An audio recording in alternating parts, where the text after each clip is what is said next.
జై శ్రీకృష్ణ. నీళాతుంగస్తనగిరి తటీ సుప్తముద్బోధ్య కృష్ణం పారార్ధ్యం స్వం శృతిశతశిరసిద్ధమధ్యాపయంతి స్వోచ్ఛిష్టాయాం స్రజినిగళితం యా బలాత్కృత్య భుంక్తే గోదా తస్యై నమ ఇదమిదం భూయ ఏవాస్తు భూయః. ప్రియ భగవద్బంధువులారా, ఇక చూస్తూనే తిరుప్పావైలోని చివరి పాసురంకి వచ్చేసాం. 29, 30వ ఈ 2 పాసురములను శాత్తుమరై పాసురాలు అని అంటారు. కానీ పరిపూర్ణమైనటువంటి ఎటువంటి ఒక స్థితిని వారు ఆవిష్కరించదలుచుకున్నారో స్వామి దగ్గర, అది పూర్తిగా ఈ రోజుతోటి సంపూర్ణంగా విదితమైపోతుంది. అంత చక్కటి ఒక పాసురం ఈరోజు పాసురం. ఇటువంటి స్థితి మనకుంటే మోక్షం తథ్యం, స్వామిని చేరుకోవటం తథ్యం. అలాగా స్వామిని చేరుకున్నారు వీళ్ళందరూ కూడా. ఈవేళటి పాసురంలో ఎలా ఉండాలో, ఏం చేయాలో, అనన్య శరణాగతి ఎలా చేయాలో, అనన్య గతిత్వం ఎలా భావన చెందాలో, ఇవన్నీ కూడా మనకి ఈ పాసురంలో చాలా చక్కగా అర్థమవుతాయి. సమస్త వేదములలో, సమస్త ఉపనిషత్తులలో, సమస్త వాంగ్మయములలో ఇంత గొప్పదైనటువంటి ప్రపత్తి అంటే శరణాగతి తత్వాన్ని ఒక్క చిన్న పాసురంలో ఇమిడ్చి అంత విశాలమైన భావనను మన మనసులకు పట్టే విధంగా ఆవిష్కరించగలిగింది అంటే ఈ పాసురం తప్ప మరొకటి లేదు అని మాకు అనిపిస్తుంటుంది. ఈ పాసురాన్ని చూద్దాం. కరవైగళ్ పిన్సెన్రు కానం సేరుందుంబోం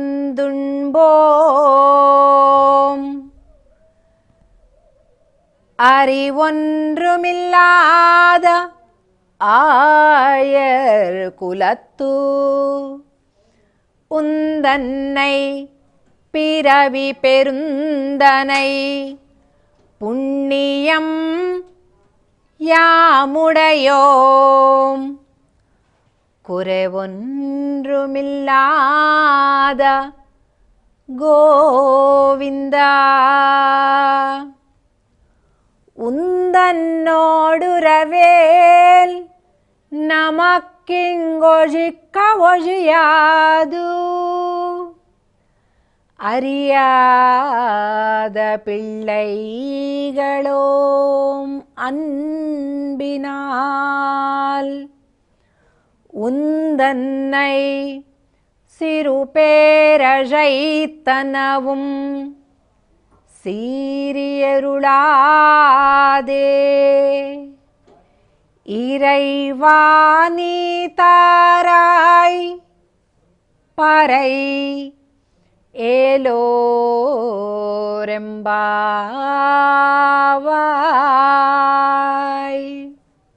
ఓహో, మీ కోరికలన్నీ చాలా పెద్ద పెద్దగా ఉన్నాయే, అయినా మీకు ఆ యోగ్యత ఉందిలే. స్వామి చూడండి, వీళ్ళని ఎలా కొట్టి కొట్టి చూస్తాం అంటారే అలా చూస్తున్నాడు. నీతో కలిసిపోవాలి అని అడుగుతున్నారు వాళ్ళు. మరి అటువంటి ఒక మోక్షస్థితిని పొందాలి అంటే ఒక యోగ్యత ఉండాలి కదా. కాబట్టి మీకు ఎటువంటి యోగ్యత ఉంది పరమాత్మని పొందడానికి అని రకరకాలుగా మీరు గొప్ప యోగ్యత కలిగిన వాళ్ళు, అవునవును మీరు గొప్ప సాధకులు అని స్వామి చెప్తుంటాడు. లేదు లేదు మాకేమీ లేదు యోగ్యత, నీ అనుగ్రహమే మా యోగ్యత అని అంటుంటారు గోపికలు. అటువంటి ఒక అద్భుతమైనటువంటి సన్నివేశాన్ని మనం ఈవేళ పాసురంలో చూడగలుగుతాం. అమ్మా, మీరందరూ కూడా భగవంతుని పొందాలి అని కోరుకుంటున్నారు, తప్పులేదు. దానికి మీరందరూ కూడా చాలా చక్కటి సాధన కూడా చేశారు. ఎలా అంటే ఏదో ఒకటి చేయాలి కదా. అలా మీరు ఏదో ఒకటి పరమాత్మని చేరుకోవటానికి మీరు చేసిన యోగం ఫలించింది అని అన్నట్ట. వీళ్ళన్నారు, స్వామి మాకేం యోగం ఉంది, మేమన్నా మహర్షులమా, లేతే పండితులమా, లేతే గొప్ప కులములలో పుట్టి ఓ సంధ్యావందనాది క్రియలన్నింటినీ బ్రహ్మాండంగా చేసిన వాళ్ళమా, అసలు మాకేముంది యోగ్యత, మాకేమీ లేదు. ఏమీ లేదు స్వామి, ఊరికే వెళ్ళి అడవులకు వెళ్తాం, పొద్దున్న లేవగానే అడవులకు వెళ్తుంటాం మేము. అది కూడా ఎలాగా, కరవైగళ్ పిన్సెండ్రు కానం సేరందు ఉన్బోం. అది కూడా అడవులకి ఎలా వెళ్తామంటే ఊరికే పొద్దున్నే స్నానం చేయడం, లేకపోతే అనుష్ఠానం చేసుకోవడం, ఇలాగ ఏమీ లేదు, ఊరికే అలా అడవుల్లో వెళ్తాము. అది కూడా ముందు పశువులను పెట్టుకొని వెనక మేము నిలబడి ఉంటాం, అలా వెళ్తాం, అంతే కదండి. పశువులను కాచుకుంటూ వెళ్తారు కదా, అలా పశువుల్ని కాచుకుంటూ వెళ్తాం. జ్ఞానేన హీన పశుభిస్సమాన అని అంటారు. జ్ఞానము అనేది లేకపోతే వాడు పశువుతో సమానం. మనం ఎప్పుడు మనకంటే ముందు ఎవరిని పెట్టుకోవాలండి? జ్ఞానులను, యోగులను, విద్యావేత్తలను, మేధావులను, అలాంటి వారిని ముందు పెట్టుకొని మనం జాగ్రత్తగా నడవాలి. కానీ మేమెవరిని ముందు పెట్టుకుంటాం తెలిసినా పశువుల్ని పెట్టుకుంటాం, అంత తెలివైన వాళ్ళం మేము అని చెప్తున్నారు. అప్పుడు అడవులకు వెళ్తారా, అడవులంటే మామూలు మాటలా, సాక్షాత్తు పరమాత్మ స్వరూపం అడవి అంటే కదండి. నైమిసారణ్యం అంటాం, అంటే ఏంటి, అరణ్యమే పరమాత్మ.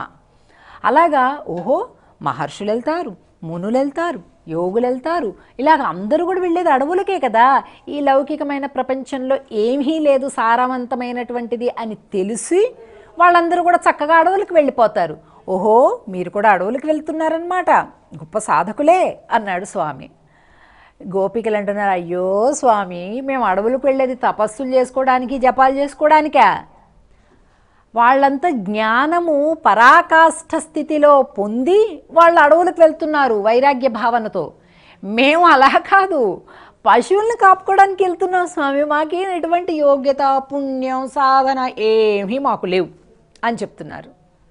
ఓహో పశువుల్ని మేపుతున్నారా అంటే ఏంటి, కర్మయోగం. ఇప్పుడు చూడండి, మన ఆధ్యాత్మిక గ్రంథాలు, శాస్త్రాలన్నీ కూడా మొట్టమొదటి పాయింట్ చెప్పేది ఏంటంటే మన కర్మలను మనం నిజాయితీగా ఆచరించాలి అని. మన కర్మ ఏంటి? ఇప్పుడు ఒక విద్యార్థి అయితే వాడి కర్మ జ్ఞాన సముపార్జన, ఒక గృహిణి అయితే తన యొక్క కర్మ ఇల్లంతా కూడా సుఖ సంతోషాలతో క్షేమంగా ఉండాలని వారి యొక్క అభివృద్ధిని కోరుకుంటూ దానికి కావలసినటువంటి ఆ సేవలు చేయటం ఇల్లాలి యొక్క కర్మ, అంటే తన యొక్క బాధ్యత అది. అలాగే తండ్రి ఏంటి, ఇంటి పరివారం మొత్తం యొక్క రక్షణ చేస్తూ అందరి యొక్క శ్రేయస్సును, హితాన్ని కూడా కలిగింపచేస్తూ వారికి కావలసినటువంటి ఆ ధనాన్ని కూడా ఆర్జన చేసి వీళ్ళందరినీ కూడా తన యొక్క శరీర అవయవములుగా రక్షణ చేసుకోవాల్సినటువంటి బాధ్యత ఆ ఇంటి పురుషుడిది ఉంటుంది, యజమానిది. అందుకని యజమాని అవుతాడు, రక్షణ చేయబట్టి. రక్షణ చేస్తేనే యజమాని, రక్షణ చేస్తేనే పురుషత్వం. ఇలాగా అది అతని కర్మ, అతని విహిత కర్మ, అది అతను అలాగే ఉండాలి. అలాగే బిడ్డలు విధేయులుగా ఉండాలి. అలాగే పెద్దవాళ్ళు బిడ్డల యొక్క క్షేమాన్ని కోరుతూ ఉండాలి. ఇది ఎవరి కర్మలను వాళ్ళు ఆచరించడం అంటే. అసలు వాస్తవంగానండి మాకు అనిపిస్తుంటుంది, ఈ ప్రపంచంలోని సమస్తమైనటువంటి దుఃఖాలకి కూడా మూల కారణం ఏంటంటే ఎవరి పని వాళ్ళు చేయకపోవడం అంతే. ఎవరి పని వాళ్ళు చేస్తే అసలు దుఃఖమే ఉండదు ఈ సృష్టిలో. ఏ ఉద్యోగి వాడి ఉద్యోగాన్ని సరిగ్గా నిర్వర్తిస్తే సమాజానికి ఎంత మేలండి. తల్లి బాధ్యత, తండ్రి బాధ్యత, మామ బాధ్యత, అత్త బాధ్యత, అలాగే సోదరుడి బాధ్యత, అలాగే చెల్లెలు అక్క తన బాధ్యతలు, అలాగే ప్రతి ఒక్కరికి సమాజ బాధ్యత, ప్రతి ఒక్కరికి ధార్మిక బాధ్యత. ఎవరి బాధ్యతలు వాళ్ళు సక్రమంగా చేస్తుంటే అసలు కష్టాలే ఉంటే ఏమీ ఉండవు. కనుక సకల వేద సారాంశం ఏంటంటే నీ బాధ్యతలను నువ్వు నిజాయితీతోటి, విధేయతతోటి ప్రవర్తించు. దీనిని మించినటువంటి భగవదారాధన మరొకటి లేదండి. ఇవన్నీ ఊరికే ఈ చేయాల్సినవన్నీ పాడు పనులు చేసుకుంటూ ఆ దేవుడికి అర్చన చేసేసాం, ఆరాధన చేసాం, ఎవరిని ఉద్ధరించడానికి చేస్తున్నాం ఆ పూజలు? మేము ఇక్కడ నిద్ర చేసి వచ్చామండి, అక్కడ నిద్ర చేసి వచ్చామండి, అంత హుండీలో వేసామండి, ఇన్ని అభిషేకాలు చేసామండి. నిజంగా శాస్త్రజ్ఞానం కలిగిన వాళ్ళు ఎవ్వరూ ఇలా సమాజాన్ని పక్కదోవ పట్టించరండి. నిజమైనటువంటి శాస్త్రజ్ఞానం కలిగినటువంటి వాడు కర్మయోగాన్ని చెప్తారు. ఎలా నిజాయితీతో నిబద్ధతతోటి నువ్వు నడుచుకోవాలి అనేటటువంటిదే చెప్తాడు. మన యొక్క సంస్కారము, మన యొక్క బాధ్యత, ఇవే ధర్మశాస్త్రాన్ని పాటిస్తున్నాము అని అనడానికి తార్కాణాలు. నువ్వు భగవద్భక్తుడివైపోతే మూఢంగా చేయాల్సినటువంటి పూజల్ని ఎవరూ చెప్పటం లేదు, అవి మూఢులే చెప్తారు. నీకు సంస్కారం అక్కర్లేదు, బాధ్యతలు అక్కర్లేదు, ఓ 2 పూజలు చేస్తే చాలు. ఇవన్నీ తప్పు, సమాజాన్ని చెడుదోవన పట్టించేవి. ఇక్కడ చూడండి, కృష్ణుడు చెప్తున్నాడు, ఆండాళ్ గోష్ఠి చేస్తుంది, గోపికలు చేస్తున్నారు, ఇంతకంటే గొప్ప సాక్ష్యాలు మనకి ఎక్కడుంటాయి? కనుక చెప్తున్నారు పరమాత్మ, ఓహో ఎంత గొప్పది, మీరందరూ కూడా పశువుల్ని మేపుకెళ్తున్నారు, ఎందుకంటే మీ కులధర్మం అది, కాబట్టి మీ కులధర్మాన్ని మీరు పాటిస్తున్నారు, కాబట్టి నేను మీ అందరికీ మోక్షాన్ని ఇస్తానమ్మా అని అంటున్నారు. మామూలుగా మనబోటి వాళ్ళైతే వెంటనే ఆహా ఓహో అనేస్తాం, ఎలాగోలా ఇస్తున్నాళ్ళే చాలు, ముందు అక్కడ ఒడ్డున పడితే చాలని. కానీ అది కాదు సాధకుడి యొక్క లక్షణం, అది కాదు మనం ఆలోచించవలసినటువంటి విధానం. నేర్పిస్తుంది ఆండాళ్ తల్లి పాసురం ద్వారా. అయ్యో స్వామి, మేమేమన్నా అది కర్మయోగం అని చెప్పి మేము ఆచరిస్తున్నామా ఏంటి? పశువుల్ని కాస్తున్నాం సరే, కానీ కర్మయోగం అని చెప్పి మేము చేయడం లేదు. సేంద్ ఉంబోం, పొట్ట గడవాలి కదా, అందుకని చేస్తున్నాం మేము. ఇక్కడ కూడా మాకు ఎప్పుడు తిండి ధ్యాసనే. ఇలాగా తిండి సంపాదించుకోవడానికి, లేకపోతే హాయిగా భుజించడానికి మేము పశువులను కాస్తున్నాం, కానీ ఇది మా కులధర్మము, మేము ఇలాగా ధర్మాన్ని, విహిత కర్మలు ఆచరించాలి, ఇవన్నీ ఏదో అందుకోసం మేము చేయడం లేదు అని చెప్తున్నారు. ఫైనల్గా ఏం చెప్తున్నారు? అరివొన్றும் ఇల్లాద ఆయర్ కులత్తు, కుడి చేత్తో తినాలా ఎడం చేత్తో తినాలా అనేది కూడా సరిగ్గా జ్ఞానము లేని అజ్ఞానులం మేము అని చెప్తున్నారు. ఇది కావాలండి. నేను ఇది చేసేసా, అది చేసేసా, అలా చేసేసా, ఇలా చేసేసా. ఏంటి నువ్వు చేసింది? ఎప్పుడన్నా అలాంటి పొరపాటు పనులు చేయొద్దు, పొరపాటు ఆలోచనలు చేయొద్దు.